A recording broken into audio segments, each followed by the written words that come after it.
Icons like Simon Barnes, the actor inside Tinky Winky, froze to death on the streets of London, discarded by the entertainment industrial complex like a used condom on the roadside. In the third world, where no journalists bother to go, we bomb countless suspects with drones. Clearly, this is the great purge before robots, and the elite take over completely. The ruling class keeps using irrelevant proxy enemies as lightning rods for their own blunders, because fear apparently brings in votes. We fear the unknown, the new, the special, the intelligent, the different. Everything must fit into the lowest common denominator's bureaucratic mold. It's never the ruler's fault. It's always the women in burqas, the gangs, and the unemployed, because we have been systematically trained to think in survivor terms. Vote the loser off the island. Good thing that's not my life. Ha ha ha. Even on respectable networks. Cannibalistic Darwinism, where the lowest social classes perform stigmatizing gladiator fights for 5 minutes in the gossip magazine's spotlight. Debates follow the same model, each side entrenched in their ideological trench, representing their media brand with a sufficiently powerful interest group backing them, turning even the most pressing issues into entertainment. The propaganda works. We now just walk past when people die on the street. When did we go from having a few jovial vagabonds to hordes of psychotic homeless? When psychiatry was cut back so much that everyone who wasn't outright suicidal was thrown onto the cold streets, heavily medicated, everything communal must be dismantled, and on the way down, we must be reminded that communal solutions just don't work. Now it's every man for himself. Screw hospitals, the welfare model, labor unions, schools, even infrastructure. Privatize it all and sell it off to private equity firms. The short-sighted, greedy, and intellectually deficient politicians are already in the process of privatizing drinking water. Politicians are apparently terrified of internal unrest and foreign powers. Money is being poured into defense, e.g., tens of billions on nuclear-capable first-strike bombers. The police are also arming up as if a civil war is coming, despite crime rates being at historic lows, just as data mining and surveillance regulations are in complete disarray. The elite is closing ranks, preparing for what they seemingly believe to be an inevitable civil war. There are even serious discussions about privatizing prisons so we can lock up the entire potentially rebellious underclass and let shareholders lobby for harsher sentences in an endless loop, just like the over 2 million people imprisoned in the US. More anti-homeless architecture.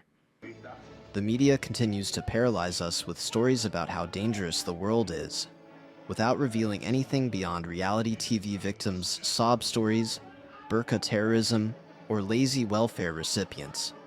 In one of the richest countries in the world, which hasn't had full employment since 1973.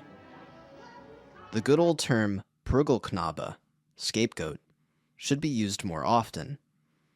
Empathy and the idea that, if those around me are doing well, I will be better off too, and that the world is interconnected, are now mocked as something only self-righteous hippies chant about while wearing amber necklaces.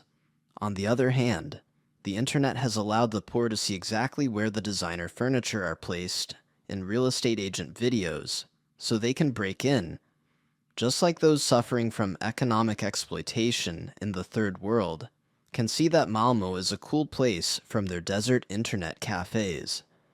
Of course, we've been screwing people over for so long that they want a piece of the cake their ancestors sweated and bled for, so that others could build prosperity up north.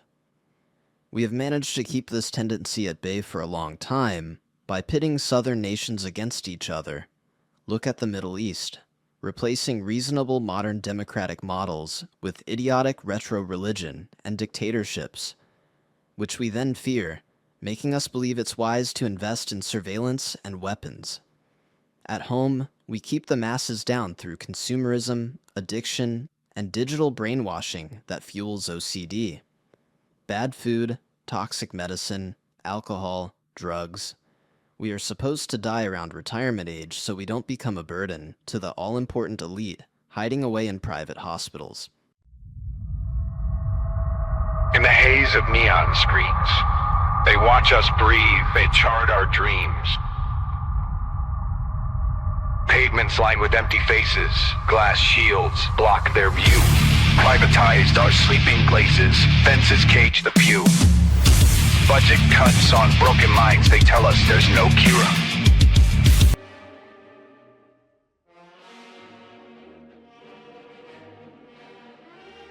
But maybe there's a reason for all this anxiety at the top.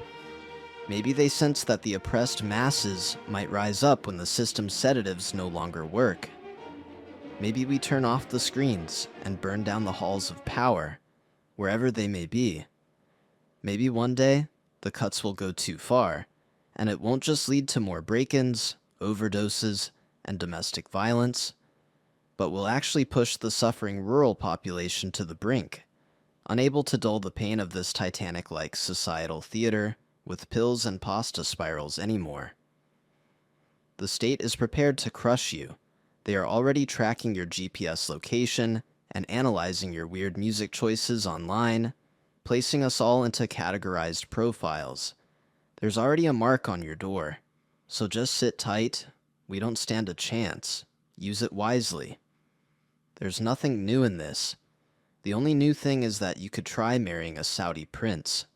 They're building a colony on Mars.